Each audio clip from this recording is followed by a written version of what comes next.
சற்று முன் கிடைக்கப்பெற்ற மிக மிக முக்கியமான செய்தி ஒன்று வெளியாகி உள்ளது. பன்னீர்செல்வத்திற்கு அடித்த அதிர்ஷ்டம் 2026 சட்டசபை தேர்தலில் பன்னீர்செல்வம் அவர்கள் யாருக்கு ஆதரவுகளை கொடுக்கிறாரோ அவர்கள்தான் முதல்வர் வேட்பாளர் என்ற தகவலும் தற்பொழுது கிடைக்கப்பெற்றுள்ளது. எதற்காகவென்றால் பன்னீர்செல்வம் அவர்கள் அதிமுகவிலிருந்து முழுமையாக விலகிவிட்டார். புதிய கட்சியாக எம்ஜிஆர் அம்மா திராவிட முன்னேற்ற கழகம் என்பதையும் பதிவு செய்துவிட்டார். வருகின்ற செப்டம்பர் மாதம் ஒட்டுமொத்தமாக அரசியல் களம் முழுமையாக மாற்றப்படும் என்ற தகவலும் கிடைக்கப்பெற்றுள்ளது.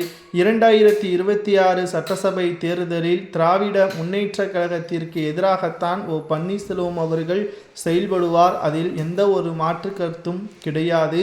ஆனால் பன்னீர்செல்வம் அவர்களை எப்படியாவது பாஜக இணைக்க வேண்டும் என்ற முயற்சியில் ஒரு பக்கம் பாஜகவின் மேலிடம் நினைத்து கொண்டிருந்தாலும் ஓபிஎஸ் அவர்களை இணைத்தால் அதிமுக கூட்டணியிலிருந்து விலகுவதாகவும் தெரிவித்திருக்கிறது எடப்பாடி பழனிசாமியின் தரப்பினர்கள்.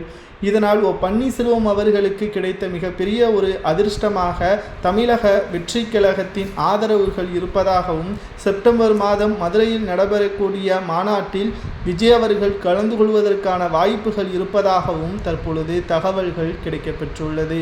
2026 சட்டசபை தேர்தலில் பன்னீர்செல்வம் அவர்களுக்கு மிகப்பெரிய ஒரு அதிர்ஷ்டம் காத்து கொண்டிருக்கிறது. ஏனென்றால் எடப்பாடி பழனிசாமி அவர்களை பொறுத்தளவிற்கு அதிமுகவில் இருந்து ஓரம் கட்டப்படுவார். அதே சமயம் பன்னீர்செல்வம் அவர்கள் 13 இடங்களில் போட்டியிடுவார். ஓபிஎஸும் அவரது ஆதரவாளர்களும் 13 இடங்களில் 10 இடங்களில் வெற்றியடைந்தாலே தென் மாவட்டங்களில் போதுமானது.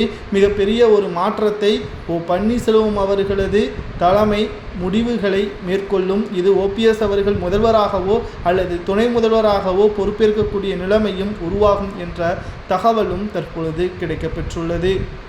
அனைத்து இந்திய அண்ணா திராவிட முன்னேற்ற கழகத்தில் ஓபிஎஸ்ஐ இணைக்காதது எடப்பாடிக்குத்தான் சிக்கலை தவிர ஓபிஎஸ்ஸிற்கு எந்த ஒரு பாதிப்பும் இல்லை என்று வைத்திலிங்கம் மனோஜ் பாண்டியன் கூறுவது சரியா, அல்லது ஓபிஎஸ் அவர்கள் எடுக்கக்கூடிய முடிவு தான் தவறாக இருக்கிறது, எடப்பாடி எடுக்கக்கூடிய முடிவு சரியானதா என்பதை உங்களது கருத்துக்களை மறக்காம கமெண்ட் வாயிலாக கூறுங்கள்.